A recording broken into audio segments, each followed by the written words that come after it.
We know you have a lot of Sucky broadcasts to choose from, so thank you for listening to this Sucky broadcast.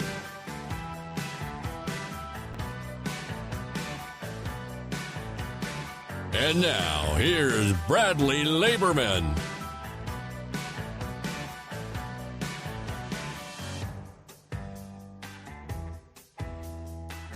What's up, everybody?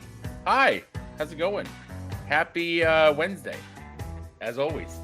And you're watching, you're listening to this Sucky broadcast. If you're not watching this, well, you are watching this if you're watching the live stream, but most of the time people are just listening to us in their car when they're going from point A to point B.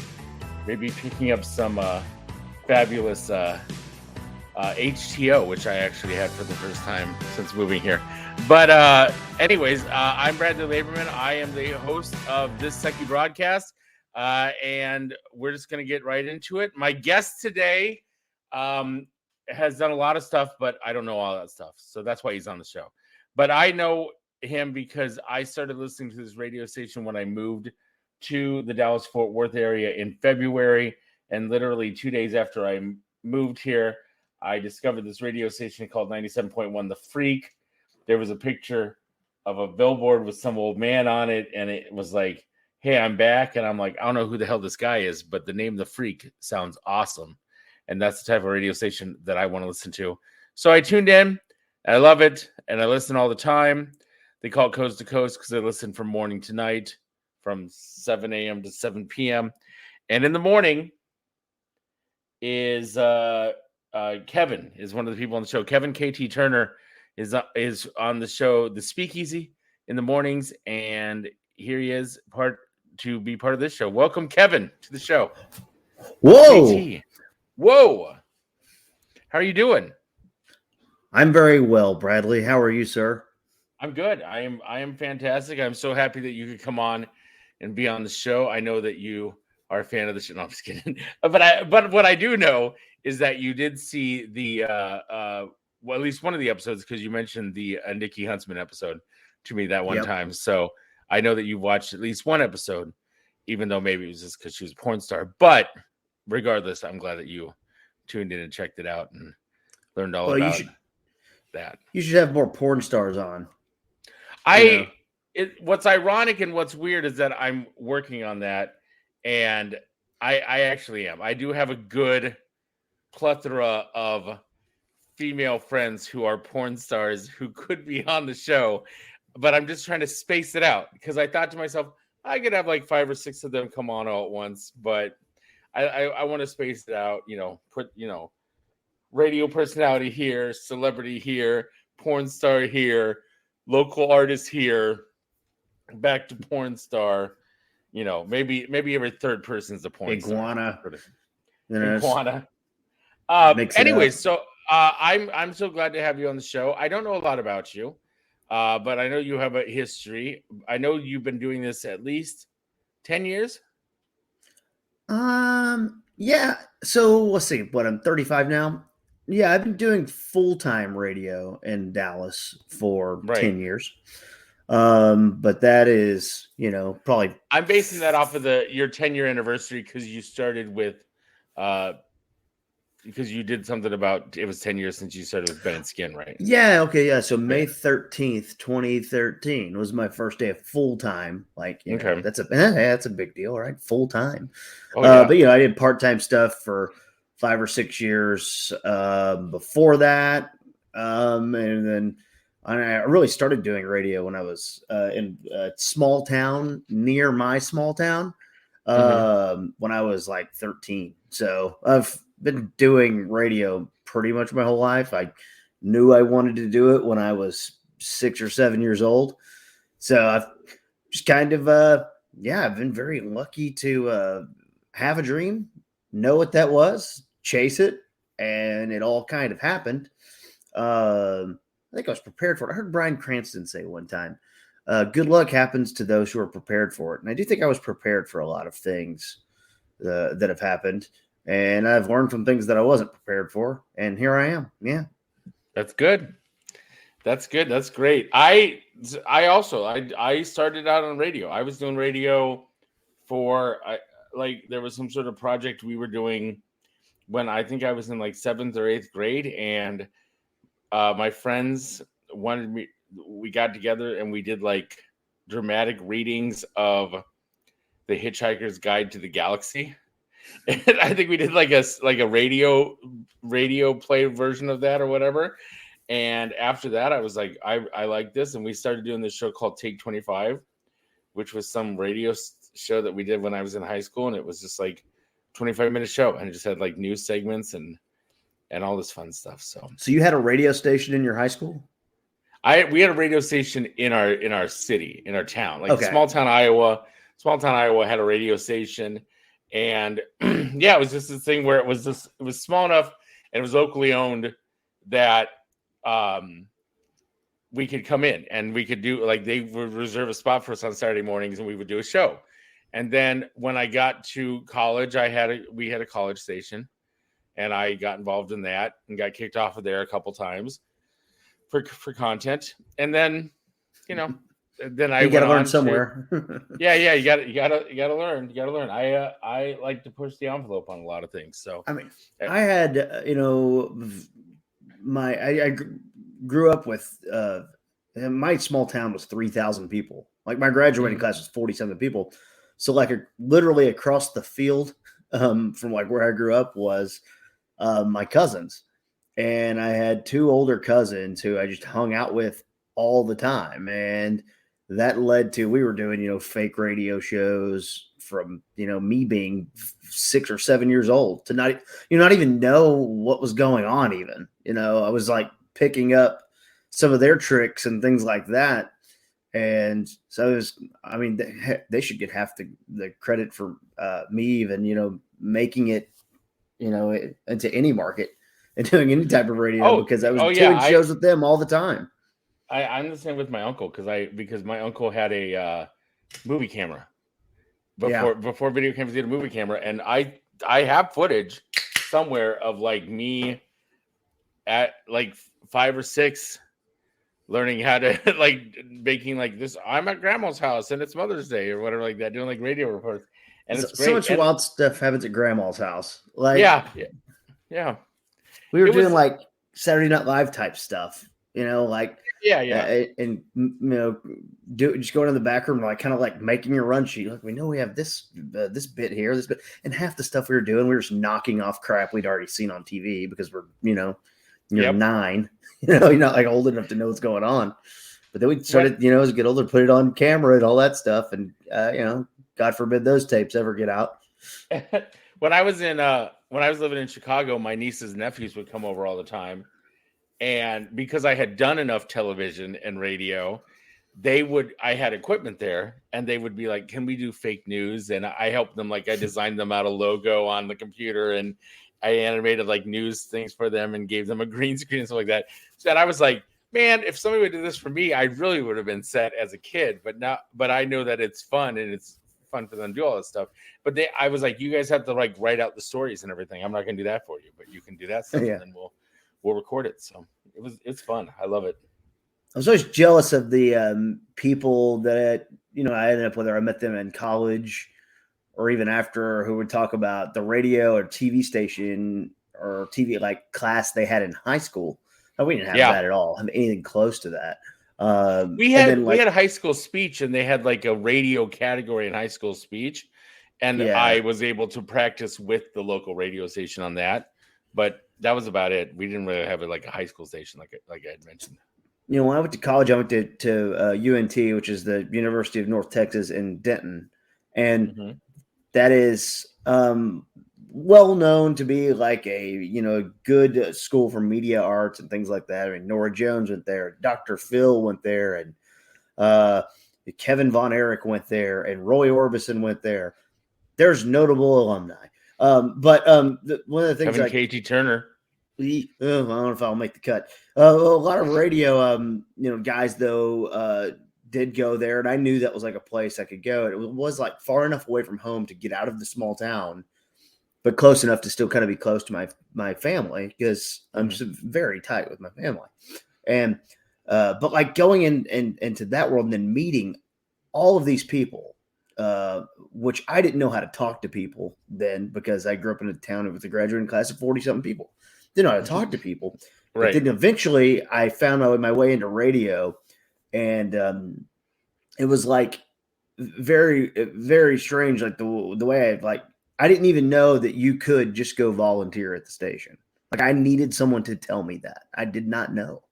And that's when I started, kind of, coming out of my shell and meeting people and things like that. And then learning how to socialize. And that was a difficult time, but it was also like needed, and created this like weird, this growth that you'd meet all these people and they would talk about their high school, radio and TV classes they had. And I'm like, you guys have already took these classes? I'm here to take these classes. And like, oh yeah, we used to do it in high school. Like, you guys are so ahead of me. It was very intimidating. It's, you know what though? I feel like everybody gets experience in different ways. And that's something where I think that's the thing. And for me personally, I went to school and I was going to go to school for pre-med because I had really good grades in high school and I was going to do pre-med. Realized I can't stand dead bodies. And that was like part of the deal with pre-med. I was like, okay, well, I'll just go into theater because I did theater. So I was a theater major and I didn't really have any plans. Like I said, I fooled around with radio and I did like television parody stuff when I was in college. But my goal was to just go and do theater. And when I got out of college, I started working with a professional theater, and I was planning on doing that for a while. And then I was married at the time because I got married right out of school, and we ended up having a kid right away. And then I was kind of like, well, I need to find a regular job. And so I started working at a public access station because in college had the chance to do video editing before digital editing was a thing. So they were looking for somebody to be a digital editor. So I came in to help them with the public access stuff. And that was fun and everything. But I started listening to, I like radio. I like to listen to radio because when in college, I listened to Don and Mike all the time. Like Don and Mike was the show that I would listen to. I loved it. It was a great show. And so when I got to move to Iowa City, Iowa, I found Don and Mike on a station there because they were a syndicated show. Then I started listening to the guys in the morning show. And I was like, you know what? Maybe I could bring public access to this radio show and do like a segment with them. And I got in to do it. And one day they said, do you want to come work over here? do you want to come do our radio show? So I started doing a midday show, randomly started doing a midday show. And that was fun. And I did that for a long time, but I realized I was more of a visual person. So then I went back to public access and started doing a public access show. And now it's different too. Yeah, I always I liked all the TV stuff that I've done. I never really got into like making movies or things like that. So the TV stuff, I always enjoyed doing it. There's nothing quite like live in the moment radio though. Like that it just does it for me every day. And it's probably the same or a very much different adrenaline, but we also grew up. I grew up. Saturday Night Live was what dude. Saturday was my show, right? To watch it with their cousins, staying up late, watching reruns and all that stuff, and recording them and having them on all the VHS tapes and redoing it all that. So having that be like a major influence in your life, and then the live aspect of it, the adrenaline. I mean, I look forward to going to work every day, even if it is earlier than I would probably normally wake up, or at least in a past life, because I was pretty much afternoon drive for 10 years before shifting to mornings abruptly in October. You guys are pretty late. I think you guys are pretty late. Because I had to cover for the morning show when I was doing radio. When I had to cover for the morning show, it was like, you have to get up at like 4 a.m. to get in there by 5:30 to start the show. And I'm like, ugh. And it just was horrible. But you guys, I don't know. Well, I mean, I'm sure you roll in earlier than 7 o'clock, maybe. Like, I mean, we probably rolling like 6 o'clock. Okay.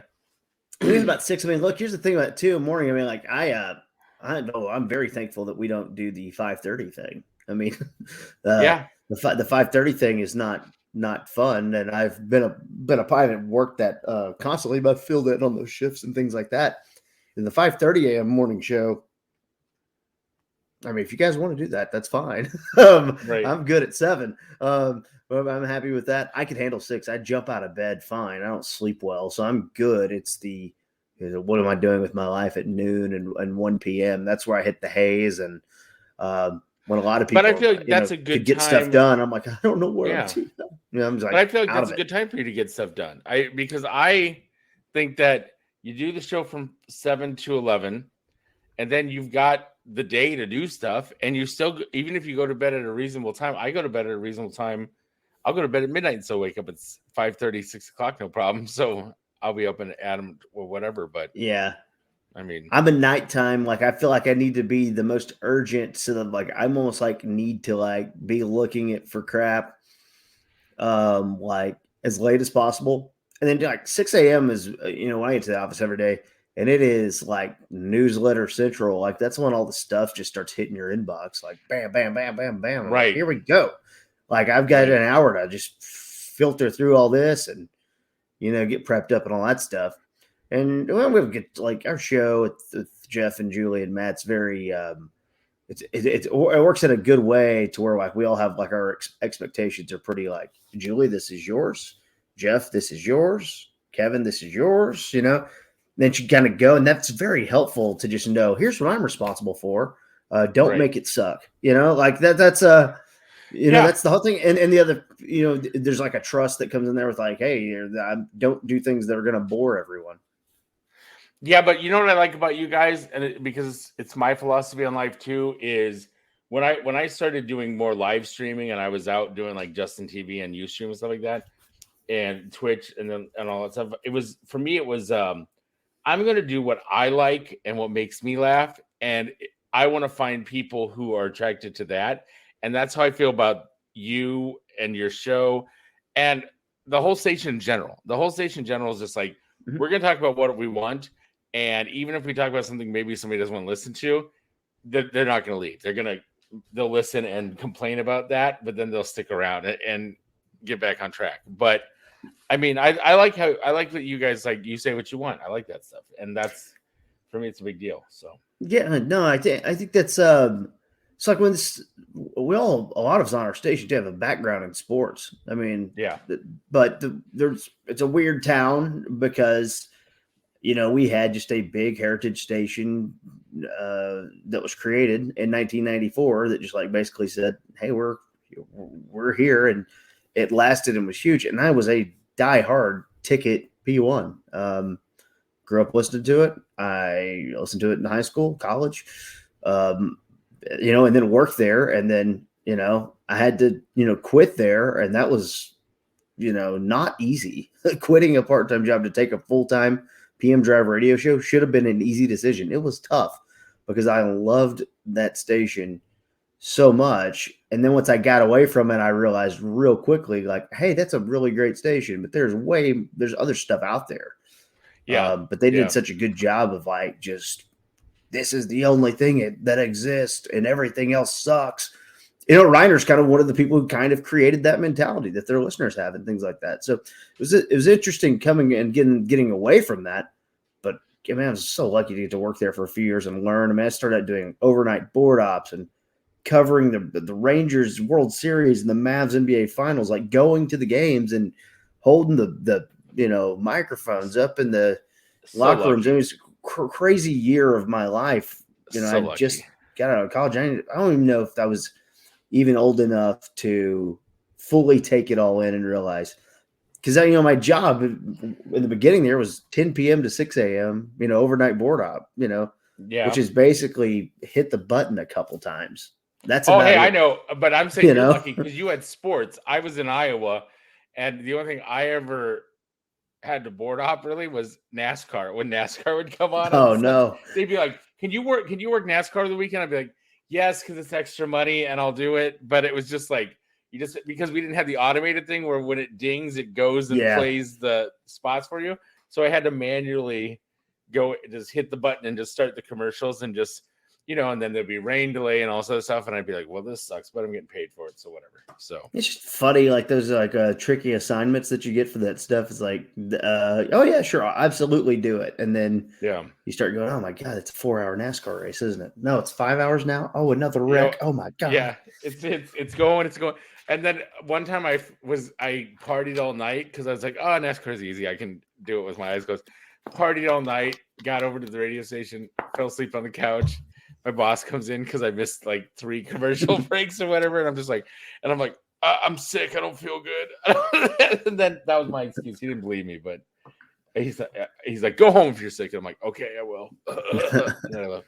But it's just stuff like that. Just those. But me too. I look at that stuff that I used to do a long time ago, and I think, oh, this wasn't. At the time, I thought, oh, this is tedious. This is whatever. But then I'm like, oh no, that was good experience. I got to meet a lot of people. I got to really establish myself.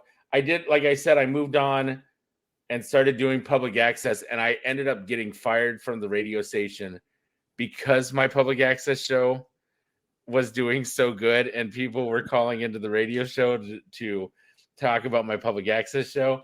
And so, yeah, I ended up getting fired from doing the radio show, and it was just interesting for me because I was thriving on this public access station, but I wasn't getting paid for it. I wasn't getting paid for this show that I was doing, but I was getting trade out on stuff. Like I could walk into any bar and never had to pay for a drink, which was awesome. And then half the battle. Yeah. I mean, right. And it was around that time I got divorced around that time too. So then I'm like, I'm a single guy and I'm getting these weird public access groupie girls and all this other stuff. And I'm like, I can handle this. This is some good life for me.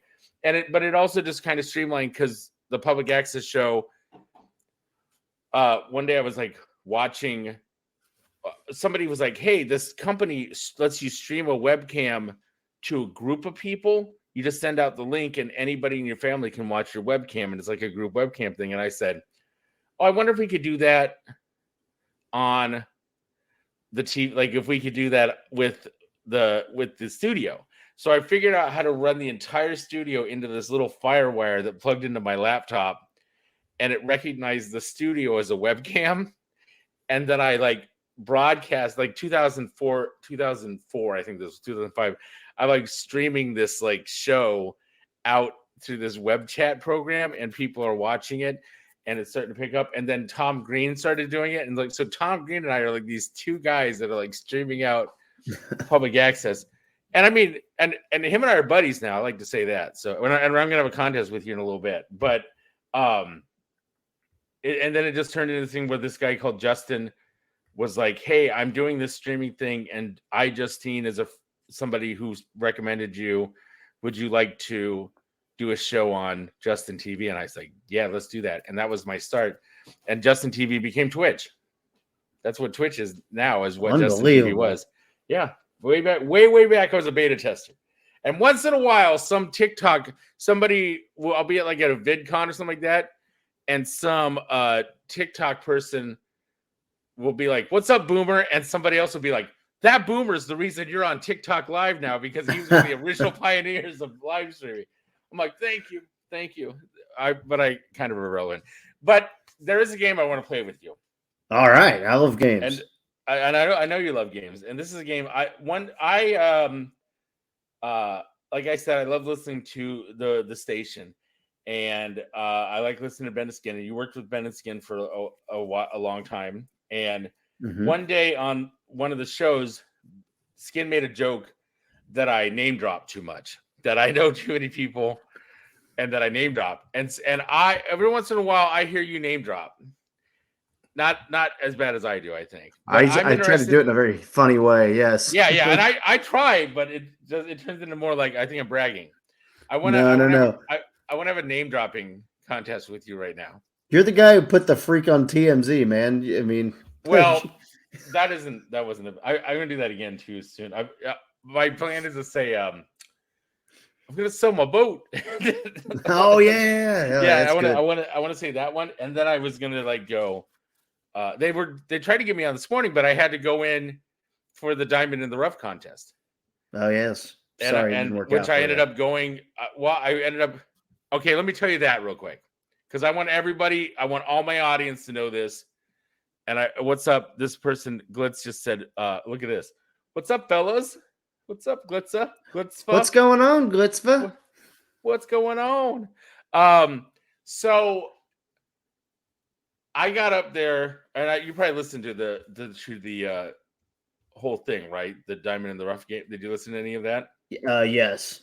Okay, so I got in there, and everybody else. It was like 3 guys that are desperately trying to get a ring for like the woman they love and whatever. And I'm like, I want to get my mom something because she's my mom and I love her and all that sort of stuff.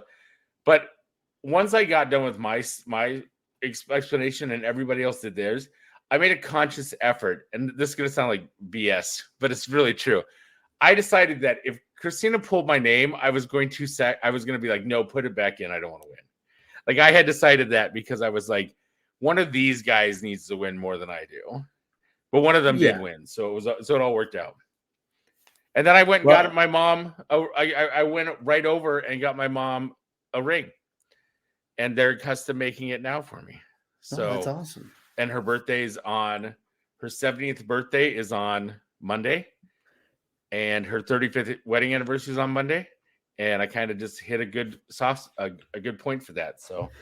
They'll take care of you over there at the Diamond Factory. Oh, yeah. There's no doubt about it. They will. No I had a good doubt day. about it. Did you have a good day? I had a good day. I had that done, and I went to a dentist, and they're going to fix all my teeth.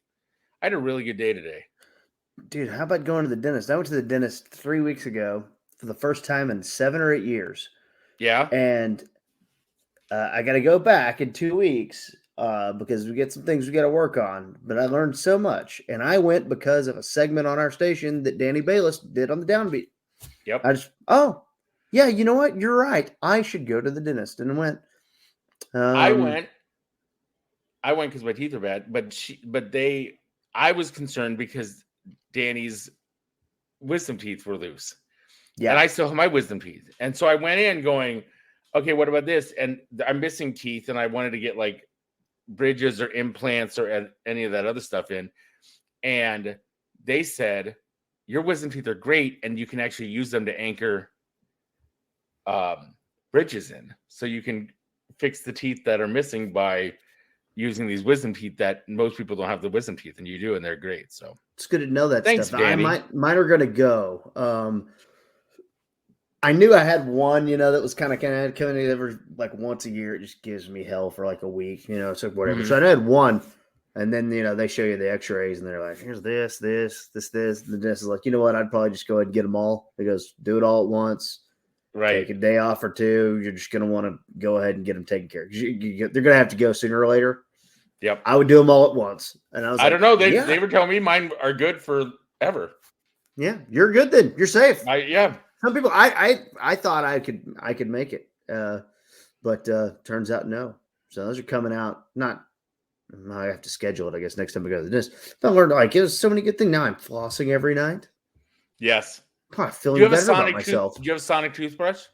No, I need to get one though because everyone says they're great. Sonic toothbrush is yes, because the first time I had, and I think Danny said he had to do this. It was like the deep clean where they get in there, they like. Because your gums are away from your teeth and they like really scrape in there and get everything out or whatever. That's what they did for me. It was rough. Yeah, and then now if you use the sonic toothbrush, you won't have to do that again, ever again. It's great. I never want to do that again. You never want to do that again.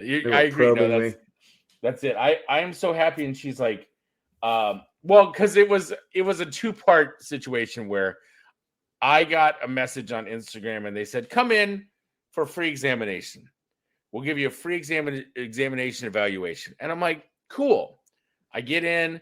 It's in Frisco, so it's an hour from me. I drive all the way up to Frisco. I'm like, I'll do this because I'm a cheapskate and it's free. I get up there. I've just paid my rent, so I'm kind of broke. And they go, she's like, the doctor can't evaluate you unless she does x-rays, and the x-rays are this much. And I'm like, what? You said the whole thing was free. And I left. I just got up and left. And they sent me a review thing, and I was like, they told me it was free and it wasn't free. And that's what I posted in the comments. The dentist calls me and she's like, I saw your review. I'm sorry. I looked at the text message thread. You're right. we're using this third-party virtual text person that does the thing. They don't know what's going on. Come back in, and I was like, I don't know, because I'm not doing good money-wise right now, so I don't know if I'm going to be able to afford everything because I don't have insurance. And she's like, no, we do payment plans in-house and all stuff. So they hooked me up with a really good package, and I think it's affordable. And my birthday's in September, and so by September I'll have brand new teeth. Well, nothing's free anymore. One, nothing's free, but it's good that they can take payments. That's the thing.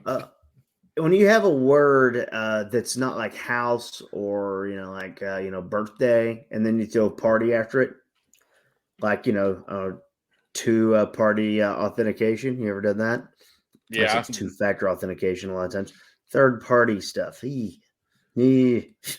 I start going, okay, yeah, I get what you're doing there. Third party, huh? Talk to me. We can talk each other. Like, we can still talk to each other. I like that too. I like to be able to just like, I like to like, you and me, let's have a conversation, because I'll get on social media and I'll be like, I'll reach out to like GoDaddy customer service if I have a website problem, and they'll be like, yeah, we can't help you. You have to call in. And I'm like, then take the word customer service out of your name on Twitter, because you're not customer service. Hey, this guy on YouTube wants to know, how epic was Skin's hair? Okay.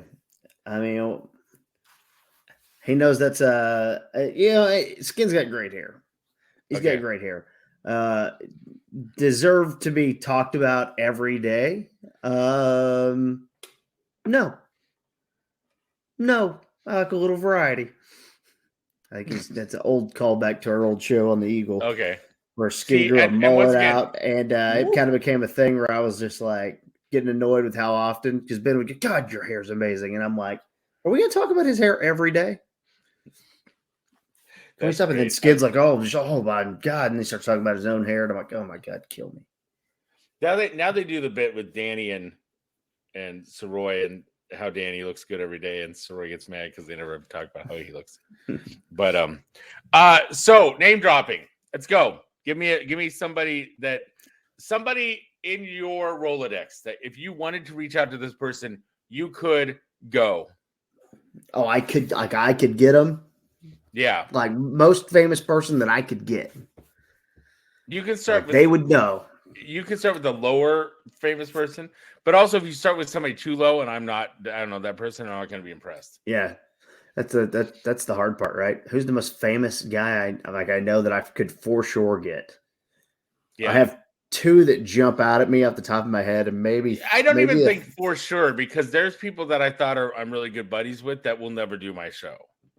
So yeah, these people I did a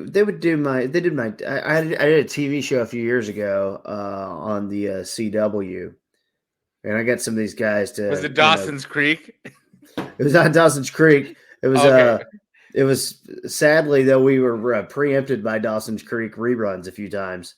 Right. And MASH and The Simpsons. Oh man, MASH is such a good show. And then weirdly a PSA. When I agreed to do my show there, they were going to give me Saturday night at 10, and I was like, "This is effing awesome." No, they were going to give me Saturday night at 10:30 because I wanted to write. Time. I wanted to write. I wanted to write jokes that were going right up against Saturday Night Live. Okay. And guy on YouTube's almost sports and stuff. It was sports and such. But yes, thank you for knowing that guy on YouTube. Hell yeah. And sports and such should have won a Lone Star Emmy.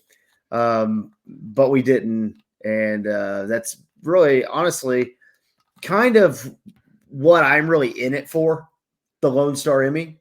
And, wait, what's a Lone Star Emmy? Okay. Give it to me. What's the Lone Star? It's a fake award that they have these big, Emmy Award type things. Yes. And you can submit your show or whatever. So Skins won 4 of them, I think, for the Mavs broadcast. So I was like, okay, well, we got to go get an Emmy. So I think our pilot episode of Sports and Such, really the first 7 minutes is really just going and just pleading to the Lone Star Emmy committee to give us a Lone Star Emmy. I think that's the episode we submitted. So they either got the bit that we were giving them recognition or they didn't. And apparently they didn't because we were not nominated. Because you can only send in like one episode of your show. Man, I wish we would have had, like, we didn't have that. We just, in Iowa City, I'm doing public access. I'm doing a Howard Stern type show. I'm having girls wrestle in whatever's appropriate for that. Like for St. Patrick's Day, we had them wrestle in Lucky Charms. And on my birthday, we had them wrestle in Birthday Cake. And we'd have these girls come and wrestle. And at the time, it was March, and we were doing this thing called March Hottie Madness, where I just had guys submit girls that they thought were hot, and I'd have girls who thought they were hot themselves sign up, and then I bracketed them off. And the crowning achievement was two twins. These twin girls applied to be on the contest, and I put them in the same bracket. So like they were in the first round together. So basically you had to be like, which one's the hotter twin? And it wasn't based on like their education or anything. It was just go to the website and tell us which one's hotter, click on it, and then we'll just go through it every week. We'll go through it every week. And then we got to the final four, and there was a tornado that night in Iowa City. And Iowa City got wiped out, and for some reason the public access station stayed open. And I was able to broadcast. And so I got on. I'm doing this live show. I'm like become like this. Everybody's like calling in and giving like information. Like, here's what's going on at the university. Here's what's going on like that. The whole episode, all 6 hours of the episode are archived in the Iowa City Library archives because it was like a historical documents or whatever. And I got nominated for all these awards. And then afterwards I was like, I want you guys to know, like, that was a fluke and we were just helping out the tornado. And now we're going to go back to rating girls on a hotness because we're down to the final four and you guys have to deal like, but it was a point where I wasn't doing the show for recognition. I was doing the show for shock value. And then all of a sudden we became like a household name in Iowa City for like, because we were like the guys that stayed on during the tornado and everything like that. But I got to the point where I was like, we could take a crap in the middle of the street and nobody would. Like, I was. It feels very old school. Yeah, I was pushing the envelope to try to, because I wanted to be the shock guy. And then one day I realized I don't want to be the shock guy anymore. I just want to be the funny guy. Yeah, at some point you get to an age where like I don't want to do shocking stuff anymore or as much. I mean, Kavanaugh. I have some. Oh, I'm sorry. Go ahead. Well, I said Kavanaugh had to when I worked with him at another station. He had to like kind of play that role in his early years, and he's like, shock jock of that guy. Yeah, kind of like, you know, he'd take his shirt off at a thing, and you know, I think he said something that he got tasered once. He got tased once. He had a police dog bite him, you know, all that stuff. I went through a car wash one time. Just all the dumb, wacky radio bullshit. You know, it's like, okay, dude, is this almost like, am I paying my dues so I can be taken seriously? Is that what it is? Like, what does it take? At some point, you don't want to do that anymore. Right. So, you know, it's weird to see. Like, I was thinking about how weird awards are. Like, so like the Lone Star Emmy meant literally nothing to me.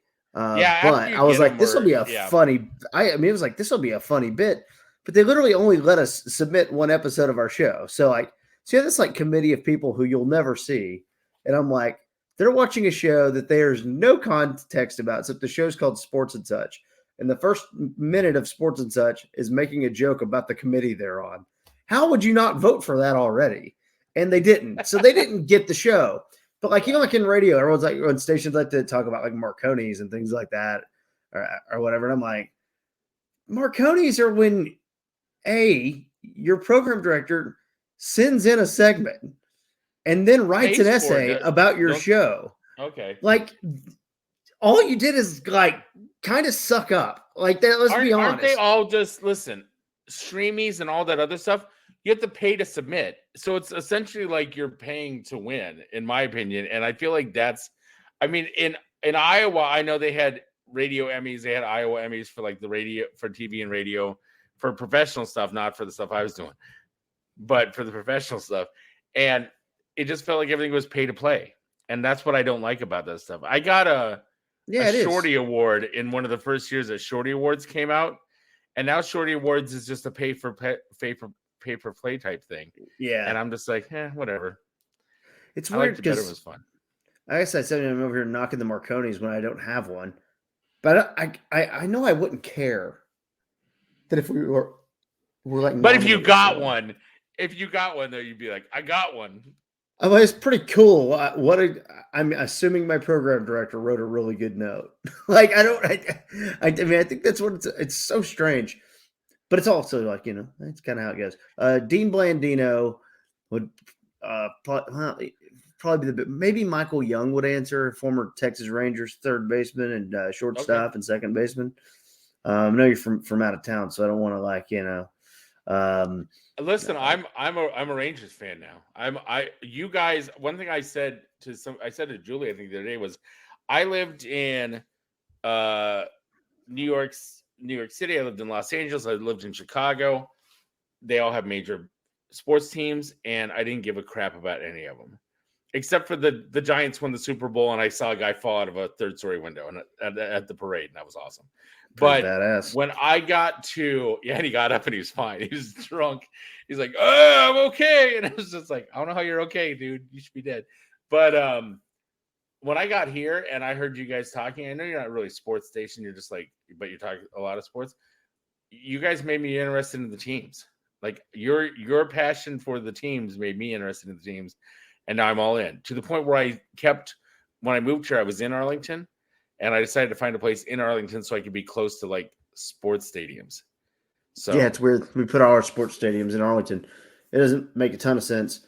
I always went one of the tickets. The one thing, even we all have sports backgrounds, and we all have like working at a sports station. There's many different ways you have to talk about things. But I always thought this collection of people involved always did a good job of talking about sports in a very relatable way. I mean, me and Jeff have been talking Cowboys with each other for 10 years. Me and Jeff can go as deep as we want to go on Cowboys, but we try to kind of keep it just there. It's like my favorite form of, talking sports. Me and Jeff talk about this all the time when we're talking about the show and reminding ourselves how to talk about the show. My favorite form of like when people are talking sports is when people are like, "You catch the game last night?" Seriously. Like, I'm not doing the bit there. Like, that was pretty crazy when that happened in the third inning. That was wild. I didn't see that. It's just the most basic stuff. And usually, oh yeah, and you see, the fan that fell out on the field, or there's always dumb stuff that happens with it. And sports in this town with four, major teams, and then all the other stuff is just a part of the news and local pop culture of the town. It is part of the city, and obviously we have the Cowboys, and Cowboys are the biggest sports franchise in all of the universe. So you have that. Yeah. Speaking of stuff, I have to give a shout out to one of my sponsors. I get to talking with you, and I get so busy with talking to you, and I'm not a radio person. When I got somebody in my ear going, mention the sponsor, mention the sponsor, mention the sponsor. I got to mention the sponsor. So let me do that. Oh yeah. Don't forget what matters here. Yes. And I'm going to start by saying the Brass Tap offers over 150 craft beers from around the globe in an upscale neighborhood bar atmosphere. They carry almost every craft beer from almost all of the Texas breweries, from Rollertown Beer Works to Tups to Petticolas Brewing. You can always count on them to deliver the craft beers you're looking for. They also carry craft beers from other states and even craft beers brewed by monks from overseas.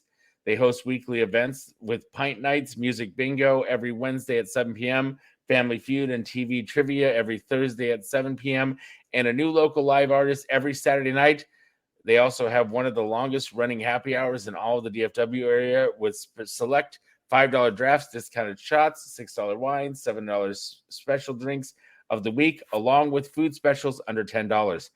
You will also enjoy every major sports game on one of their many TVs or large screens, covered patios, which are dog-friendly, and also special events, which are always listed on their Facebook page, such as car shows, bike nights, and events that benefit local charity groups. With 3 locations in Allen, Prosper, and their brand new location in Frisco. And Kevin, did you know the Frisco location is the only one that features Old World Pizza made to order and Whoa. guests are raving about it.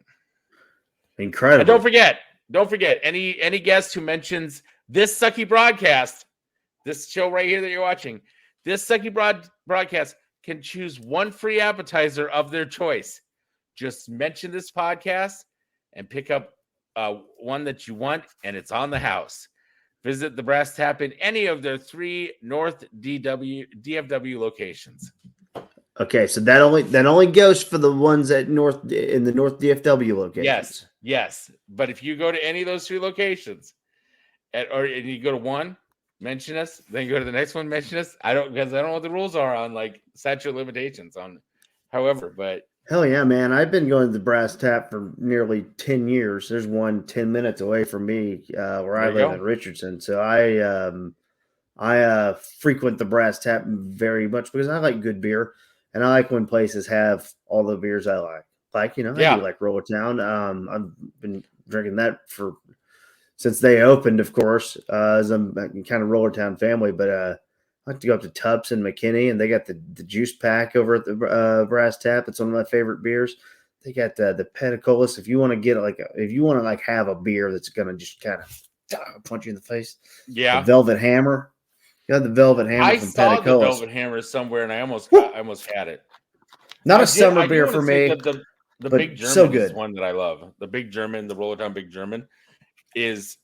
I'm not usually a fan of that.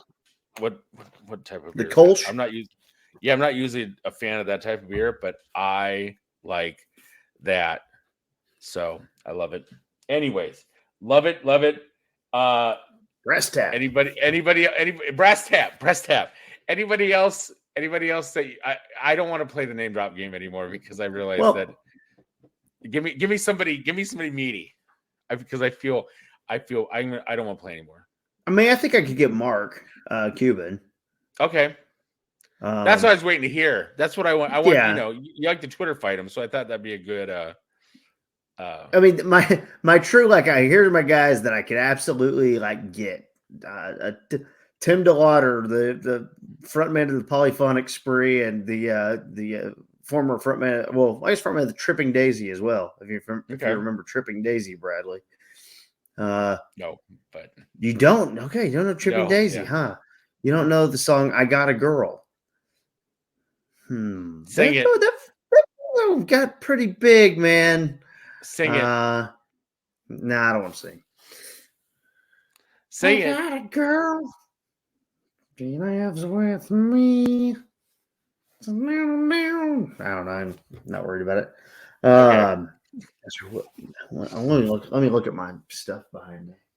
Because lots of music friends and things like that. I have a lot of music friends, which is weird because I just have a lot of music friends. Yeah, no, you would dunk on me in a name drop contest. I mean, I know, and I realized that. I thought you were going to give me a better one to begin with, and I'm dude. I mean, I'll randomly have Gilbert Gottfried's phone number, but it's I don't know him. Well, he's dead. I thought I had a Gilbert chance Gottfried's of being dead.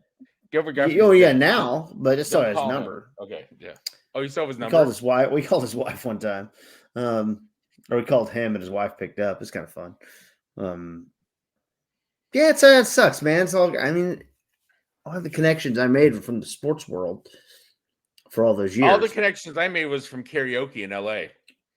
Because I would go out to karaoke, and there was one day I'm doing the karaoke, and I'm like, "Hey, aren't you that kid from?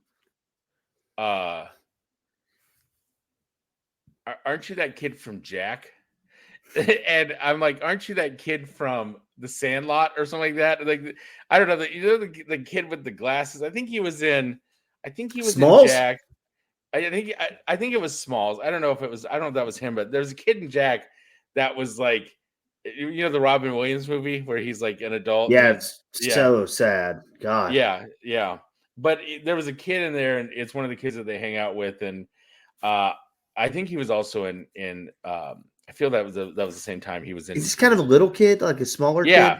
Are you talking about the kid from Little Giants? That's it. He was in Little Giants too. Yeah. That was what else he was in.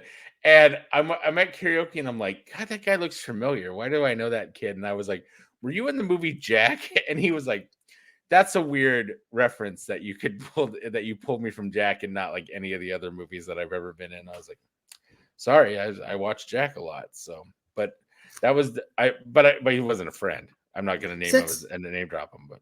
So I haven't met a ton of these people, right? Know them? No, not at all. Like, you know some of these people. Yeah. Right? So it's like, yes. Like, I've met Ryan Reynolds. Like, and it's, by the way, sweetheart of a man. I don't know him. Can I make you really jealous? I feel like I have something that I know you love because you've mentioned it numerous times already in this show that I can drop about my life. That I've been to 2 SNL after parties. Oh, wow. Yeah. 2. With Horatio Sands or without? Horatio Sands was at one, but he was back because I believe Jimmy Fallon came in. It was one of the major ones, and I'm surprised by the impact of this one was one of the ones I went to that was the major one. I went to the one that was the beginning of the year because it was my birthday and we were out, and my birthday's in September, and that was the season premiere episode. And so we're at this place and they're like, hey, do you guys want to go to SNL party? I know the password. So we went to an SNL because an SNL party in New York doesn't start till 1 a.m. because the show gets over at midnight. Yeah. And then everybody has to get ready. And then you end up going to the bar and go over there. Yeah. And you never know where it's going to be until 1 a.m. unless you're really, lucky and somebody tells you ahead of time. So we get over there, we get in, and I think Seth Rogen was at that one and a couple other random people. But when it's the season premiere, a bunch of random people show up. The other one I went to was the episode that takes place right before Christmas, and it's like the last big episode. And that's another one where a ton of people show up. And I took this girl with me. She's a friend of mine, and we went, and then she started dancing with this other girl who was there with Craig Robinson. And so he was like, well, you just want to hang out because these 2 girls are dancing. I'm like, cool. He took me over, and we did shots with the guys from The Office, and that was cool. And then we went outside and smoked pot. And I can say that now because he told me at the time, he goes, you can't tell anybody we did this for 3 years. And I go, okay, that's cool. And literally right after that, he got arrested at the airport. Because he got arrested for possession at the airport that next day. And I was like, oh, and I thought, well, that wasn't a big deal. I didn't stand out in his life.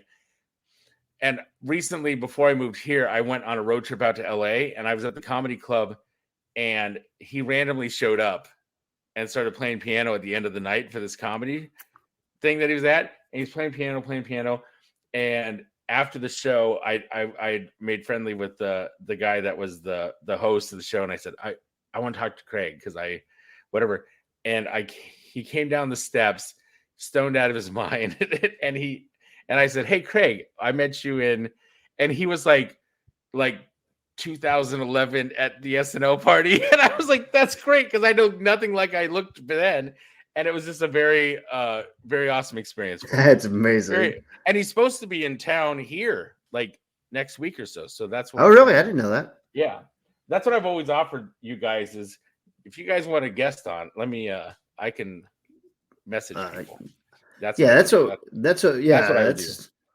But that's always like stuff like, you hear like good things and like you think a guy like Craig Robinson, like, oh, he seems like a nice guy. And then you're telling the story like he remembered you going down the stairs. Yeah. So cool. Yeah.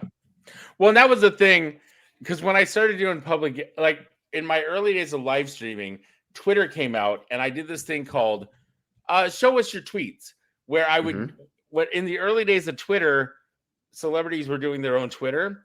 So you can talk to them. If you saw somebody tweeting, what I would do is I'd be live streaming. We'd go find somebody who had just freshly tweeted, and I'd be like, everybody spam this person and get them to come into the room. So they'd come into the room, and that's where I met Greg Grunberg, who was on Heroes at the time. He's somebody I talk to all the time.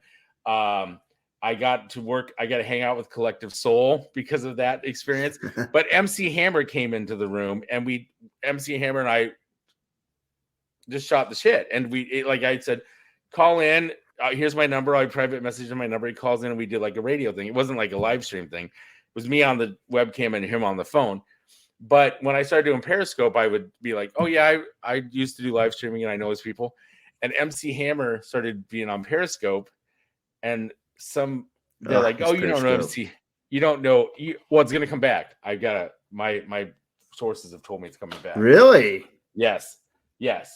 I don't know if you knew this about me, but I was one of the top 10 people on Periscope for a very long time until I did not know that. Yes. Like Al Roker listed me as one of the top 10 people on Periscope. I was doing YouTube. I was doing like VidCon events and all this other stuff and good times. But MC Hammer's in there and some guy goes, do you know Brad Man? And he goes, Brad Man's my boy. I love Brad Man. And I was like, yes, thank you. Thank you for validating me. That's what I need sometimes, because everybody's like, oh, you're full of shit. No, you don't. So, yeah, sometimes you need MC Hammer to validate you. Yeah, it's MC Hammer validating me is always a good one. But then I've had times where like people like John Popper and I were friends, and then we had a miscommunication about something, and now he hates me and he blocked me, and I haven't talked to him since. Tom Arnold the same way. So you know what? No one's missing John Popper, you know? Well, yeah, I'm sorry. John Popper came on my show, on my live stream. Friendship. John Popper came onto my live stream back in 2007 and told everybody the story about how he had a heart attack from masturbating. And that's when he decided to change his fitness life, because he was rubbing one off on the beach in Hawaii, and then he had a heart attack. Or he almost had a heart attack, and then he's like, I need to lose weight. I need gastric bypass surgery. And that's what changed his life. And he was like, there you go. Good great story. Yeah, it was a great story. I love those stories. It was really the best Blues Traveler song I've ever heard.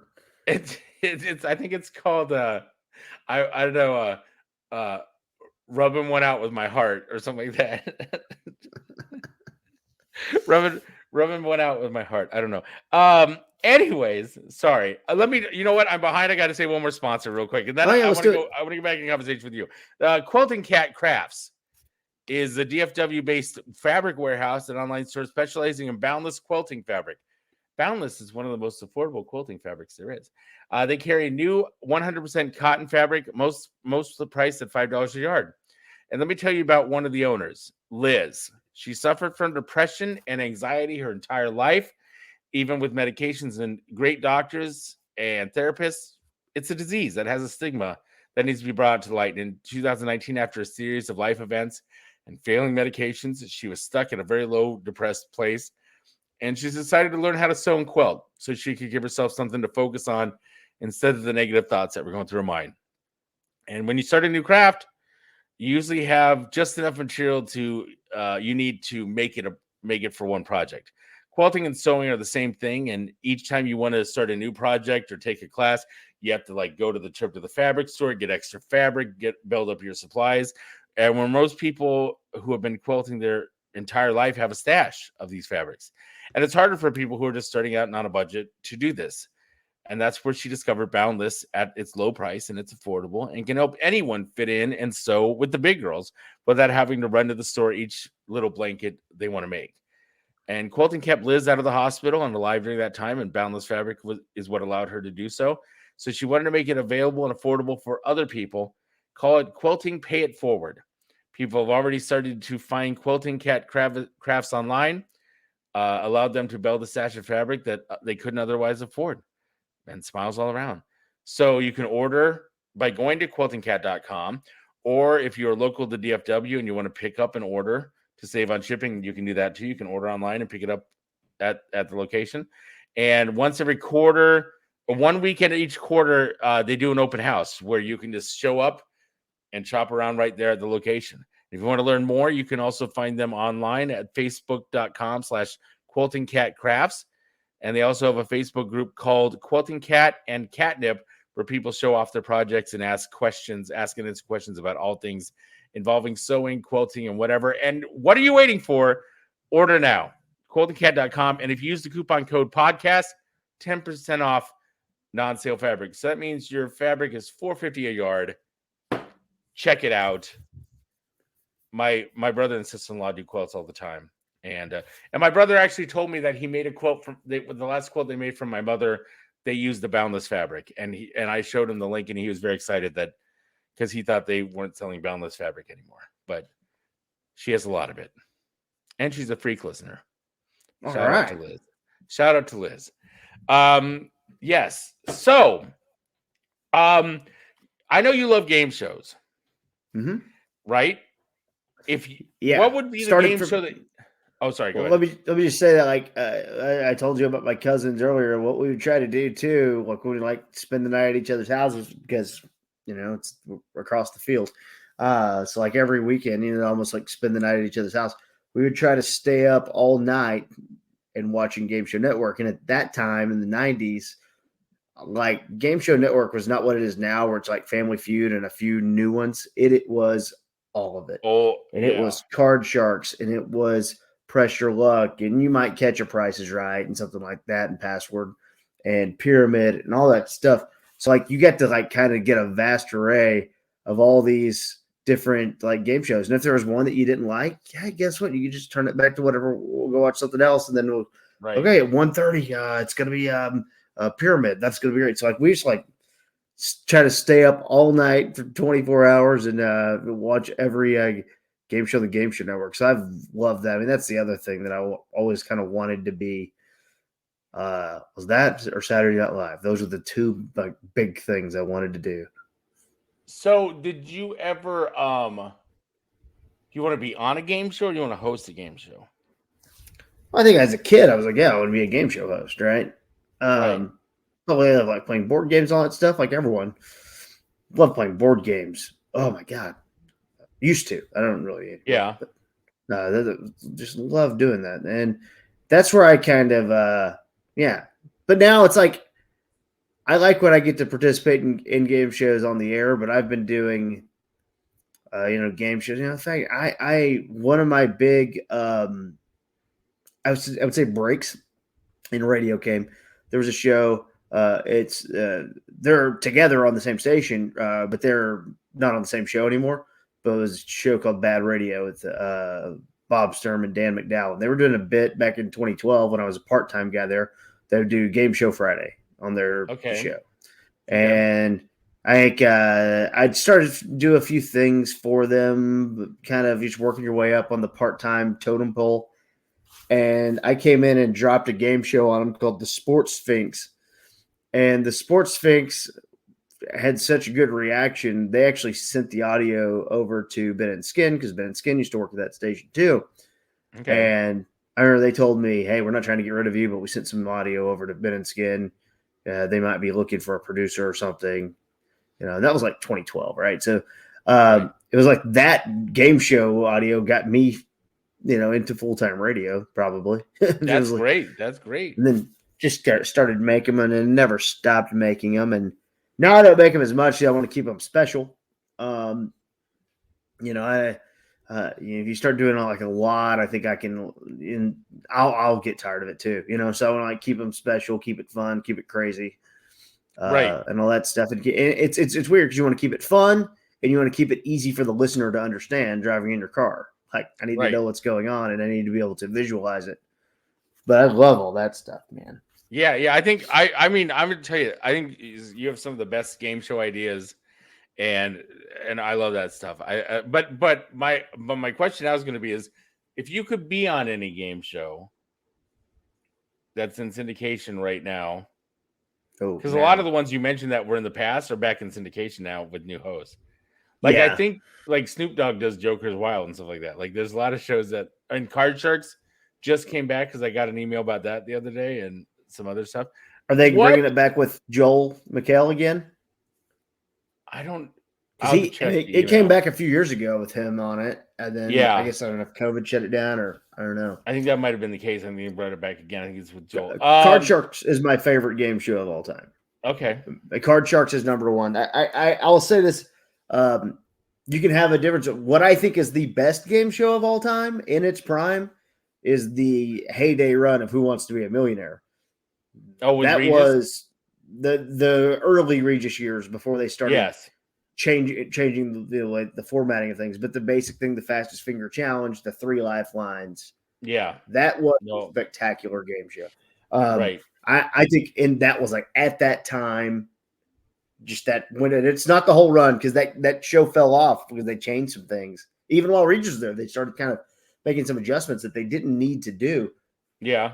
Best game show of all time is that limited run early on in Who Wants to Be a Millionaire. But Card Sharks for me, love Card Sharks, love the sexism of Card Sharks in the 70s. Watch all those reruns. My God.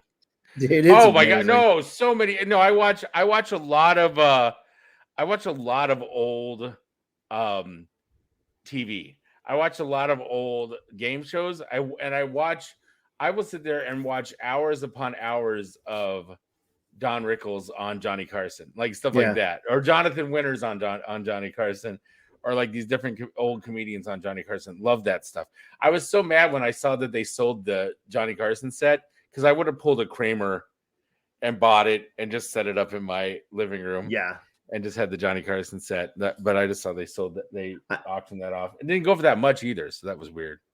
I love the higher lower. I love the life question to get control of the board. I mean, that was always awesome to me. Now I auditioned for Card Sharks, and the way you audition is they had you play the final game, the high-low game. Yeah. And I won. Like I won a lot of money. And on the fake high-low, like they're like, how much do you want to wager? Higher, lower, whatever you want to do. Do you want to keep going higher, lower, and it doubles or whatever it does? And I won. And I was like, this is great. And I was like, I'm a great personality. I'm going to get on the show. I didn't get on the show. That's very sad. I figured they would test more on the question part, like because that's when the contestants are featured the most is when they're answering the question. Well, it's like when you apply, there's like a question thing. Yeah. When you apply. And then when you do the actual interview, they want to see how you're going to be like, I'm giving you this so then when I send you a link to apply, you'll know. But so like it's like they do this thing where they're like, like I want to do this, I want to do that, I want to go. Like when I was on Let's Make a Deal, and I wore this shirt on Let's Make a Deal. That was the thing why I wore it today because I was trying to be lucky for the And if you're listening to the podcast, sorry guys, you can't see my awesome Hawaiian shirt, but I got this shirt there's a costume shop at Let's Make a Deal for people who don't bring costumes, and you can rent costumes. And the guy, it was the last show, the day before the last show, and the guy was like, that shirt looks really good on you. You can just have it because he didn't want to like pack up at the end of when the thing was done. I was like, cool, thanks, dude. And I got this shirt it was a costume, but that was another thing was like, they come out and they say, don't ever look sad if a prize isn't something you like. Just think in your head, who could I give it to if it's not me? Don't look pissed off if you lose. Just be like, oh, I'm disappointed. You're excited about stuff. Yeah, don't look confused. Don't look mad and all that other stuff. And the one thing they told us on Let's Make a Deal was like, don't try to improv with Wayne Brady. You will get killed.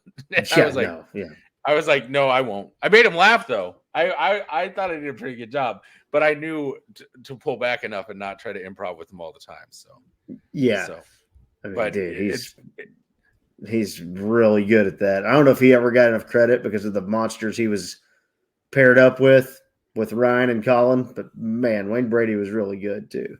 Oh yeah, and those guys are great too on and that's what I always think is weird is that when I watch Whose Line Is It Anyway now, one of the guys from Let's Make a Deal, the announcer guy, is one of the people on Whose Line Is It Anyways, and I think that's weird too because I was like, has he always been a famous person, or is he just more famous now that he's been on Let's Make a Deal? So I don't know, but yeah, I'll send you over a Card Shark link if you want to. Please do. I think you'd do great on like a show like that. I think you would do fantastic, and I think you have a good personality, and that's what they're looking for. I'm going to be honest with you, and this is for anybody who's listening to this podcast. A lot of it is when I first started doing this, I would go over to these game shows to audition. Price is Right. I would just hang out every day. I would talk to the person, whatever. I think Let's Make a Deal. It was the last show, and they felt sorry for me, and they were like, the day before, one of the producers came out and said, I see you on camera all the time. Tweak your outfit a little bit, make it more interactive, and come back tomorrow and give them my name. And I was like, cool. And then I got on. And then my friend was like, I'm on Let's Make a Deal. My agent got me a gig. And I was like, what? Like, that's what I learned. Like, a lot of the people that are on Let's Make a Deal are like, active. or like, yeah, a lot of these game shows are just like, that's why you see people like, what's his face from Breaking Bad on like an early Aaron Paul, Aaron Paul on like Price is Right or whatever, is because his agent got him a thing on Price is Right early on. So crazy. Yeah. So, and Kirstie Alley, rest in peace, Kirstie Alley. Mm-hmm. That's another one of my name drop people. It made me sad. But she was on Password, I think, early on in her career. So just, it's amazing. See, there you go. I think you'd be great on a game show, though.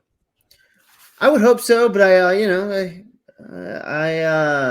never know how nervous you're going to get, at the time. I think I can handle it personally, but yeah, my advice is always going to be, and this was my advice, was I didn't care if I won or lost on Let's Make a Deal. I just didn't want to, but I did want to win because by that point I'd memorized where all the doors were because I'd been there so many times. I knew exactly which door to pick if I got to the final round. But I didn't care if I won or lost. I just didn't want to look like an asshole. So my thing was I want to just make a really good fun clip that I could use as an acting reel clip if I needed to, and go from that, because I just wanted to be able to be like, here's my clip, put it up on Instagram, I'm happy with it, or I wanted to be memorable enough that they clipped it themselves. And I think you could easily do that. I don't think you have to go in like you're saying, I don't care if I win or lose. Just have to look like you care. But Card Shark's a little bit different, so. Card Sharks, a lot of luck involved in Card Sharks, a little bit of strategy. Really, Card Sharks, the biggest part of Card Sharks is not what's happening with the cards. It's getting the question right. Yeah. Higher or lower. Get control of the board. It's all that matters. Yep. It's the same. It's like a lot with Wheel of Fortune. Wheel of Fortune isn't about, it's about knowing the answer, but it's about being lucky spinning the wheel. And knowing, and working when to not hand off if it's obvious, don't hand it off to the next person.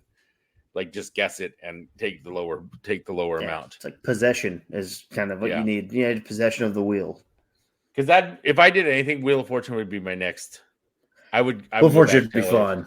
Yeah, that would be fun to do. I would do Amazing Race. Amazing Race. I always want to do Amazing Race, but I told the Soroys they should do Amazing Race together as like Soroy was in touch with someone from Amazing Race a few months ago. Well, over a year ago. That needs to happen. That's my opinion. That needs to happen. We'd miss him while he was gone. 5 years ago. It could have been 5 years ago. Everything's like I don't know when it was. It was it was when he was at the other station. But I remember him doing a segment about they had reached out to the PR person or not the PR person, someone with the Amazing Race, and they were getting pretty high up the chain. That's good. So he could do it. Right. He could do it. He could get on there. Yep. I think it would be great. I think it would be a good time. I had a game show. I don't know if you know this about me, but I used to do a reality show where I would call people and break up with them for other people. And no. I was very popular. That's where I moved to New York City because I was doing a TV show for True TV. And when they hired me, they said, we want you for this show, but really we want you because now you can be one of the commentators on World's Dumbest. And I go, yes, because my dad, I was like, I love World's Dumbest. Put me on that. What do you think, Danny Bonaducci? Like, I'd love that idea. But what do you think? I don't know who else was on that show. Nancy Kerrigan or the other one, the one that hit her. Tanya Harding. Tanya Harding was on there all the time. But the people most likely to sign up for celebrity boxing on Fox. Yeah, and that's what I thought. I thought I'm going to end up on True TV, and the next logical step is I'm going to be on. I'm going to events in New York City, and they're pairing me off with the Bad Girls Club is all there, and I had to hang out with them, and Real Housewives are there, and all these other people that I've met from all these other reality shows. But then the show fell apart because Impractical Jokers knocked me off the air. Yeah. But and that's fine. I love those guys now. It's fine. It's all good. But I forgot what I was going to tell you. I went off on a train of thought of it. Oh, when True TV got my show, MTV was like really trying to get my show and everything fell apart. And one day I was at a party and one of the guys from MTV said, "Man, we really wanted your show. If you have any other ideas for shows, we'd love to hear them." And I had this idea where, and I'm sharing this idea, if somebody somehow gets a TV company to produce it now, good luck, because actually you probably could these days. But 10 years ago, they were concerned about people's safety. And Depends I go, if you need writers or not right now. I go, you have everybody come to a party. You put them up in a nice hotel. You take everybody's cell phones. And then you give them all the food and drink they want all night. You take their money, you take their wallets, you take everything. And then, and it was in, I think it was, I was like, we can do this in New York or LA. And then the next morning, they have to get across town in like 5 hours or something like that. They have to get across town in 5 hours, and whoever gets there first gets 10,000, 100,000, whatever the total amount of money is. And they were like, "No, there's too many safety things involved with that." And I was like, "No, come on, guys. They're like, "No, because what if somebody got alcohol poisoning because we let them drink too much the night before? And what if there's like a sexual assault or something like that between two other people on the thing?" And there's all these other things. And they're like, "You didn't really think that through." And I go, "You guys just asked me for ideas. You can like fine tune the ideas." But they were like, do you have any other ideas? And then I gave them one, and they were like, "That's too offensive." And then I went off and made that TV show myself because it was too offensive. But I love really just the super crazy ideas of these game shows where people just get stuck in the middle of nowhere and they don't have any way to.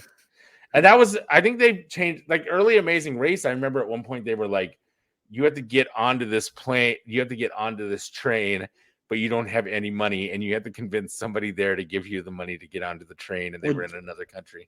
I remember like The Mole on ABC.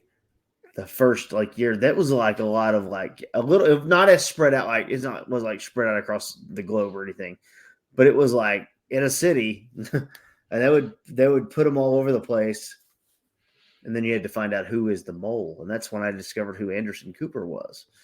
Right, but it was a whole. Was he the host of that, or what was Anderson Cooper? He was the host of that for a year or two. I only watched like one season, or that's all I really remember. I was 11, so it was a fun show. I went on. I tried numerous times to get on Midnight. You ever see the show Midnight? I did. I liked Midnight. I didn't watch Midnight. it every night, but I would like, if I liked the guest that particular night, then I would, hit record on it. It's not like this anymore because the world's way faster than it was 10 years ago. But, I used to like late night shows, like every night, late night shows. Do I like any of the guests or the music guests? Okay, record. Okay. Oh, Midnight. Yeah, I like the guest we have tonight. All right, hit record. It's kind of have it in the queue and catch up on it later. But that show, I guess, went away. I guess I don't really know. It just kind of fell apart. It just didn't Hardwick get kind of sort of he got weird canceled and he got half canceled, uncanceled. A lot of the writers for that show, this is where you're going to be disappointed, is I found out later on that because I was friends with a couple people on, but I found out later on like a lot of the stuff was scripted, and they like they had like how when you could see tell roast, some of it was, you could tell some of it was for sure. Right. It almost had to be the way the show goes. I mean, to keep any sort of structure to it, you have to almost script some of it because that could get wild ass in a hurry, especially with all the good, funny people they had on it. Oh, definitely. Yes. And I entered, I was looking for the video where I entered, but I entered the contest because they did this thing where a fan could be on the show. And then I didn't win. I was so mad that I didn't win. And I was like, I'm not going to watch the show and I'm not going to win. And then one of my friends is like, dude, you were just on Midnight. I'm like, I wasn't on that Midnight. Shut up. Don't make fun of me. I know I didn't win or whatever. And they're like, no, they played your video. your video submission to give an idea of what type of video submissions they were getting from people. And I was like, oh man. And then I got it later on. The videos floating around, but it's good times. I just love that stuff. Now, before the last thing I want to talk to you before you go is you're an avid karaoke guy, right? I used to be. I feel like I almost like peaked. When the show was taken to the road a few times, and we would end up with a night out at karaoke. When I had Atlanta, when I had Atlanta calling it the KTL, I kind of realized I'll probably never do better than this. So that's where I mean, I'm still in it, don't do it very often now too, because I got to protect my voice. I've got to do that. I will get laryngitis on you. So, and I was told, hey, if you don't start protecting your vocal cords, you're not gonna be able to do your job. So, I got to do that. And, so yeah, I mean, I still do it and have an event coming up. It's June 29th at Rollertown I'm excited. In Salina. I guess I'm hosting the KT's Karaoke Beer Party for America 3. Love that. I love karaoke so much, dude. I love it so much. It's so fun, and it's one of those deals that I didn't really. It's almost like I always kind of liked watching it. I didn't start doing it until 5 or 6 years ago, and then once I got the bug, it's like, oh yeah, I'm used to playing bands and things like that. So I just that feeling of being a front man, I always liked that, and it's like good adrenaline. And then karaoke, it's like, oh yeah, you just have almost better sounding music behind you. Yeah. I think it was like when I first started doing it, I was just like, I'm just gonna do it for fun. And then I was coaching. One of the songs I sang all the time back in the day was "Hair," for like the house hair. Yeah, that. So hair. Yeah. I'm at so I on the side I was doing high school drama coaching, and I took a group of kids to New York City, and we went to the Broadway show. And before the Broadway show, we went to this place called Ellen's Stardust Diner, and it's a place where all these like singers get up on stage and they sing it, and it's like people that are between Broadway shows are the waitresses and the waiters and stuff like that. So they screwed up our order, so we didn't get dessert. And they're like, you know what? Go to Cats. We went to Cats. We went to Phantom of the Opera. Went to Phantom of the Opera, and they're like, go to Phantom of the Opera, and then come back. And after the show, we'll hook you up with dessert real quick. And so we came back, and we were getting dessert, and they're like, we're so sorry that this happened. Is there anything we can do for you? And one of my kids said, will you let Bradley sing? And they let me get up on their stage, and I was like, well, you have show tunes, you have hair? And they're like, yeah, we have hair. And so I always tell people that I sang Hair on Broadway to a full house because people were coming in off the street to watch me sing. And then after that moment, when I saw, I was like, this is fun, this is a performance thing. Now that's all karaoke is to me. And I just want to sing the long crazy songs that are fun to sing, and like the Meatloafs and all that other stuff, because that's the stuff. And then when I moved to New York City, I lived in Little Italy, and I went to this place called Mulberry Street Bar. It's where they shot a lot of Sopranos over there, that place. And every Friday and Saturday night they'd have karaoke, and I didn't go anywhere else in the city. Except if I had to go to an SNL party, I would just hang out over there and do that. I mean, I'm a terrible singer, so it's like I'm just trying to make someone laugh. That's really all I'm ever trying to do. So like, you're just trying to make someone laugh. We're good. I'm a good singer, but I still want to make people laugh. So no, yeah, and most people are like a lot of people do. Well, not most people at all. But karaoke regulars though can most of those people can sing, and I mean some can, I guess, at all. But they just love it. But when I think about people who do it often, I like, for me, it's almost like a point of, if karaoke's happening, I rarely seek it out anymore. And that's only because I told you, man, I've already climbed that mountain, dude. I've already climbed the mountain. I will always climb that mountain, and I will continue to climb that mountain. I wish that you guys would. I wish there would be like kamikaze karaoke with listeners. That's what I'm praying will happen one day, where I can be like, pick a song, any song, and I will sing it because I love that stuff. I love. No, I think what that. I want to do is that and maybe like there's a whole element. I want to do some form of kamikaze karaoke live at a venue and have maybe have a team or a host has a listener that he can choose from to, come give it a shot, things like that. It's if you can tolerate some of the, because it's not always good. Okay, it's not always good, and it's definitely scripted.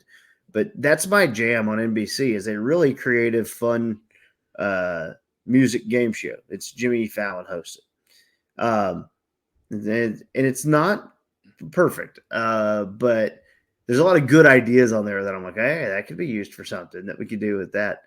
And they have like little bits of changing songs and making the person, do karaoke. Like for instance, I like that. I think doing Basket Ariana Case Grande's, country, or something like that. And you know what? That reminds me. When this is done, I need to listen to the podcast from the Downbeat because apparently there was some rendition of Basket Case that I missed that I really. Oh, it's amazing. So people are crying about it. So I want to see it. I want to listen. The golf song that Danny Bayless did was better in my opinion. I heard that, but yeah. That was good. Are you excited? Are you? How do you feel about the whole golf thing? Do you feel like this is going to cause more of a golf war or just a golf crisis?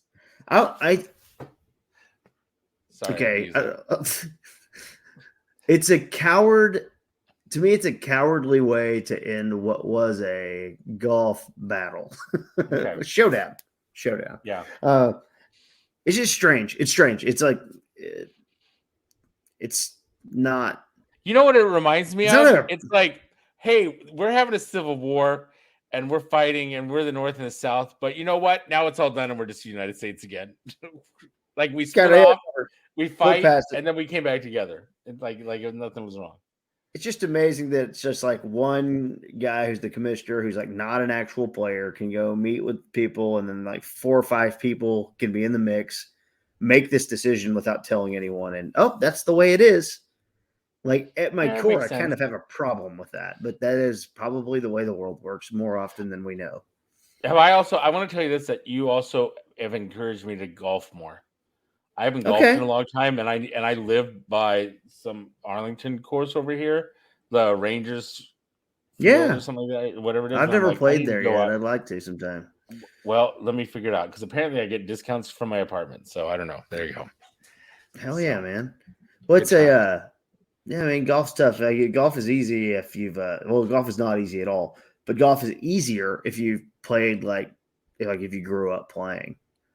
Dude, I told you, I grew up in a field. Like I hit golf balls in a field growing since I was a kid. So it's like a lot of people, they pick up their clubs at 30 and try to figure it out. And they're frustrated by it their whole life. I can't believe you only had how many in your graduating class? Like 45. I had 144, and I thought that was low. Well, I think it is comparatively, at least when you start going and rubbing elbows with big city people, Yeah, that is true. That is true. Yeah. But Skin's daughter, I think Skins at his daughter's graduation was like 1,700 people. Yep. Granted, that's a huge high school. Everyone knows that's big. But they had a drone show, so yeah. So yeah, well, they get a lot of stuff up there. There you go. But I think a lot of people, I know 500, 600, 700, 800 people. My neighboring town had a graduating class of 5. So it wasn't like, I knew our town was small, but I was like, there were worse places to graduate too. The neighboring town that was population 505 and had a graduating class of 5 was always crazy to me. And a lot of those schools don't exist anymore, right? They just got absorbed by other schools. And they get absorbed, yeah. Yeah, they're like, you know what? It would make more sense to just have these schools stay elementary schools and then make this into a middle school and make this high school into a middle school. Yeah. And this school into a high school. And then, I see a lot of that. School districts are interesting in small towns too, because it's like, they're in our district. They're 3 hours away. What do we talk about school districts here? We talk about it, what, being 3 streets away? Being 3 miles away? Like, that's 3 I hours. want to tell you this because I recently was offered a position as the president of television and short film for a company, and I turned it down. I changed my mind to doing it because I saw a thing about Arlington needing teachers, and they were like, you can become a teacher without ever getting your teaching license, and we'll help you get one. And I was like, let's do it. That's how I want to spend the rest of that's how I want to spend my twilight years as a teacher. So all right, I just signed up. I just signed up for that. Well, that's a good and noble thing to do. Well, and we need more teachers, man. I ran more fun teachers for a very long time. Yeah, that's what I want to be, a fun teacher. I mean, I want to be a fun teacher that allows kids to be themselves and not try to push kids into certain things. But I want to be a good teacher. So I want to be. I got a buddy and he lives in Mansfield now. But me and Jeff used to do part-time radio with him over at the Fan when we were over there. And he is now a teacher at a high school, and he is in the media arts department, whatever their media curriculum, whatever they call it. And I think he loves it. I mean, I check in, every once in a while, I think he loves doing that because you're still scratches that creative outlet for him as well, right? Yeah. So. And that's what I said on the thing. I go, listen, I jerked around in college, and my GPA is not the best, and it's not going to be the requirement. But I have 20 years of experience. I've coached high school speech and drama for several years. I ran a children's theater for 10 years with all different age kids.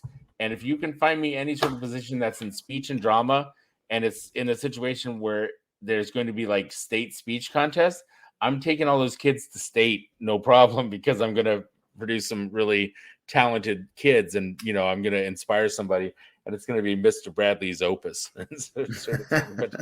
But without the weird moment where he tries to fool around with one of the students, like he did in that movie. That was a very weird movie.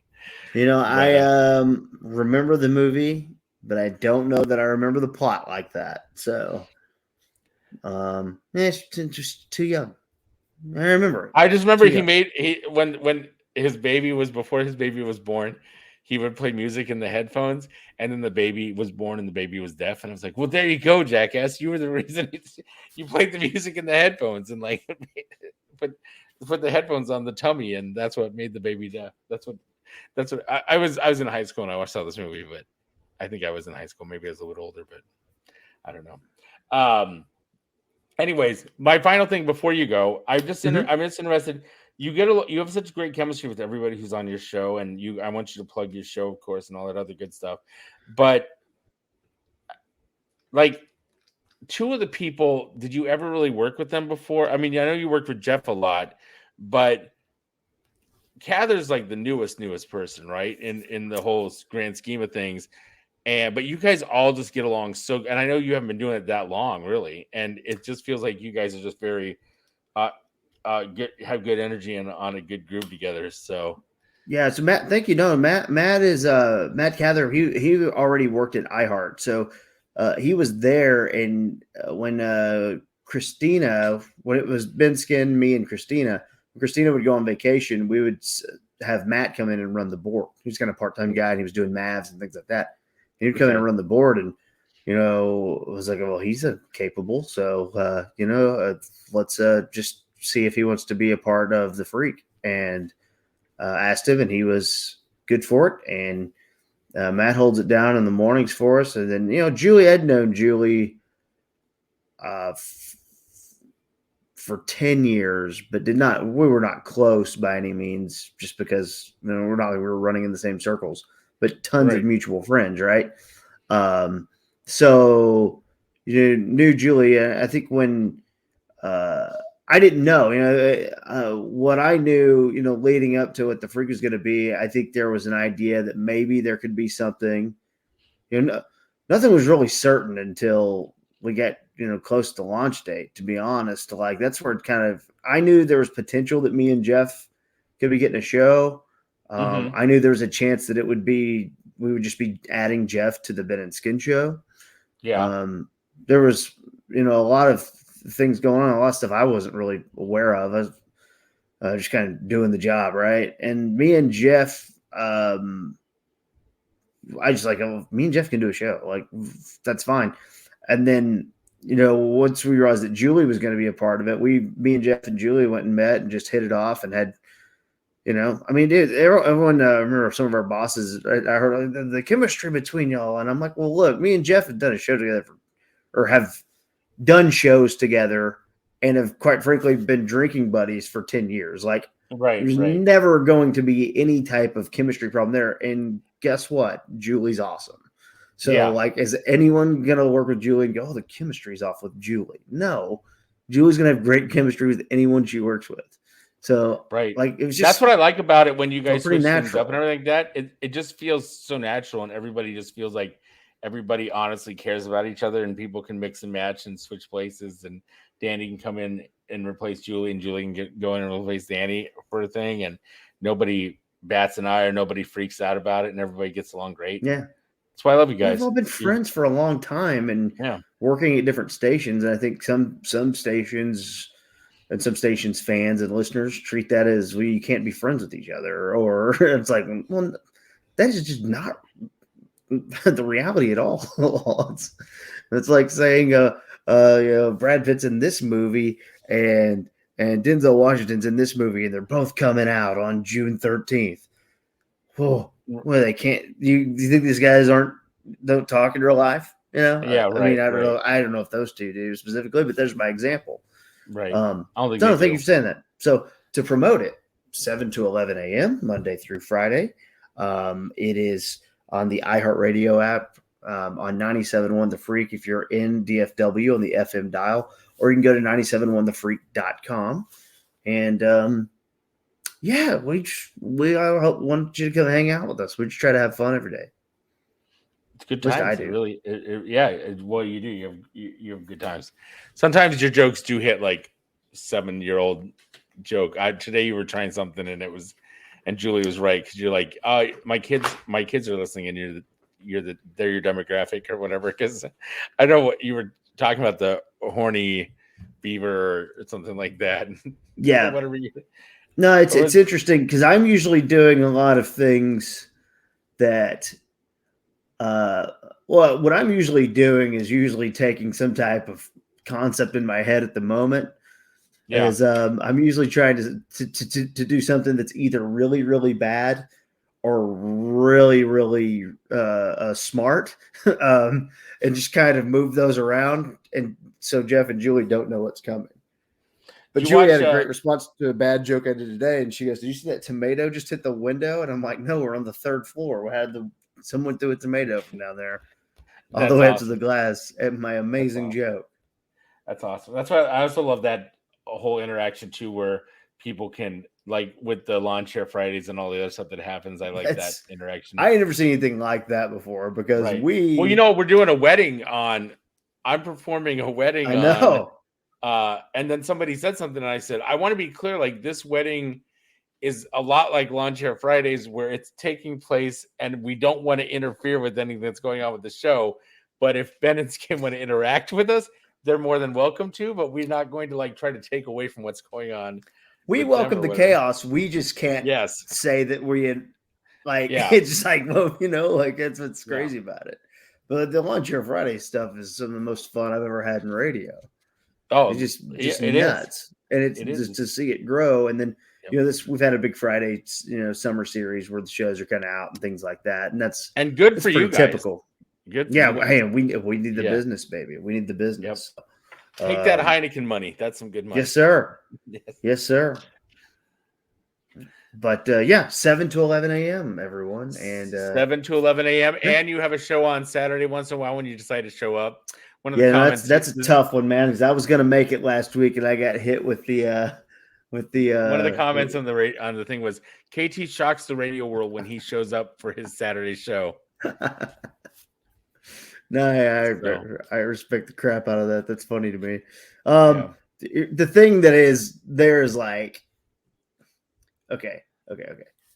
I was gonna make it last week. I just got sick. Okay, I got But you. I got when we got started the station, here we are, and we've got a limited staff, and I'm like, screw it, I'll do an hour weekend show. And then I realized, okay, Justin, this morning show was, and I'm spend a lot of time, working and prepping at home type guy. And I was like, God, it's 'cause we're doing the Saturday shows. I got him again. It sounds like I'm doing good. But the whole reason that I sometimes don't show up on Saturdays is because I have so much shit going on all the time. And then B, I also kind of like told my guy Steve, Strip Mall Steve's a good friend of mine and a writer on sports and such, which you can find on YouTube. Go through those archives, I'm Brad, gonna look if you through get those. some time. Yeah, I'm going to. Believe me. But I'll send Steve, you all public access shows too, and we can share. Steve, I'm like, Steve, I'm not doing you any favors. If we're recording shows on Tuesday just to air it on Saturday, and we're recording it right after my morning show and I'm tired, that's a shitty product. Honestly, if I'm coming in on Saturday and I don't want to prepare for a show, and it's just me and you doing it, I'm not like helping you. Like, that's terrible. So I'm trying to, be good about it. I don't like to make the Steve show, let him kind of, but my name's going to stay on it. That's great. Steve, I'm available if you need me, Steve. So now I'm going to put you on the spot because I love, I want to make something clippable that I can put up on Instagram later. Please. But this is a funny little segment that this morning you said something funny, and I thought you were making a weird joke about, because you were talking about the rings, and you were talking about how long, what's a good time to get a ring if you think you should have gotten a ring a long time ago or so. I was making it. I knew you were making a joke. Yeah. But yesterday, during Downbeat, was it yesterday? Yesterday during Downbeat, Groobs announced that him and Darcy got a dog together. Yeah. And I was like, that's moving quickly. That's a big deal. It's a big step. That's a big step or whatever. And I was like, Kevin, what does that put any pressure on you for anything? And sorry. You called her your girlfriend the other day, which was an interesting fact too. That was another thing that when you said that, I was like, oh, he's never said that. He's just said the girl. By the way, I like the girl that lives with you. I think she's great. I met her that one day, and I think she's fantastic. And I'm going to be quiet because I don't want her ego to get inflated. She's the best. Okay. I love her so much. But that, never say that out loud because everything's in leverage. Leverage. I'm clipping this for Instagram. So yeah. So I'll tag. No. She knows, and she wants a dog, and probably a right, yeah, but it's been like 7 years. Yeah, 7 years, and you don't have a dog together. I don't like dogs. Groups and Darcy, or I don't like dogs. Like everyone I know likes dogs, and I'm like, I don't like dogs. Oh, you know what? That's funny. I was going to offer you could puppy sit Brody if you wanted to. Like, no offense to people who love dogs, and no offense to dogs. Hey, look, dogs are funny and cute, all that stuff. I don't like dog hair. I don't like dog poop. I don't like dog pee. I don't like dog food. I just like that. I'm just kind of weighing the stuff. I don't like to be touched. I have a beta test link if you want to get one of those robot dogs from Amazon. Okay, you know what? That might send that to me, please, because that might be because I prank to have that waiting by the front door. I subscribed for it, and then I was like, I can't afford this. This is like $1,500 that I don't want to spend on a dog or whatever. And I was like, well, maybe somebody else will take it. So I'll send you that link because please. Yes, that would be funny. Then it wouldn't shed. There you go. I'm sure she would love that. You could. When I lived with Jeff, he had 2 dogs. And you gave him a ring. And I moved out as fast as I could. Yeah, I gave him a C ring. Yeah. Okay. Yes. Oh, sorry. No, breast tap. No, I think they can handle it. I think the breast tap. Yeah, they can. You guys broadcasting live from over there. I think he's okay. I think they're all okay. So, all right. So, where can people find you, Kevin? at KT Fun Tweets is where you can find me on Twitter and Instagram. And I think I do TikTok sometimes, but I don't really know. All that stuff, Facebook. And then, that's where you can find me. Oh, I do another, if you are a sports fan, I do a Cowboys podcast on The Athletic called About Them Cowboys. I should probably plug that. And then, so 7 to 11 Monday through Friday on 97.1 The Freak, 11 to noon on Saturdays sometimes on 97.1 The Freak. That's where, and I'm out and about, That's awesome. DMs are open. Hit me up. Oh, yeah, KT Fun Tweets on Reddit. I mean, my God. Definitely hit him up because he will respond to you if you hit him up on the various tweets. So, I wanted to tell you, thank you for being a part of the show today. Stick around after I end the show so I can say goodbye to you properly because people like to run away. So if I send you away, don't leave. But yes, please, everybody, please take a moment, take the time to follow Kevin at KT Fun Tweets. Kevin, it was great to have you on the show. KT, Kevin. It's weird to call you Kevin when I just want to call you KT all the time. Kevin. But it was great to have you on. I love listening to you. Just so much entertainment coming from you.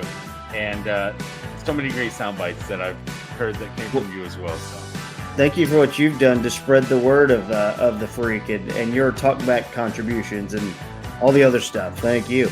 That's what I'm here for. So thank you very much, Kevin. Thank you. Thank you. And ladies and gentlemen, we will be back next week with another installment of this Sucky broadcast. You have a lot of Sucky broadcasts to choose from. Thank you for choosing this Sucky broadcast. And you all have a wonderful rest of your day.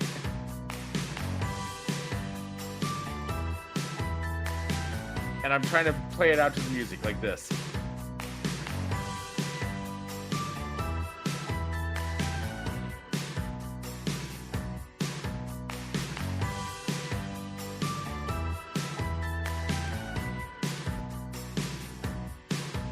You've been listening to This Sucky Broadcast. Learn more at thissuckybroadcast.com.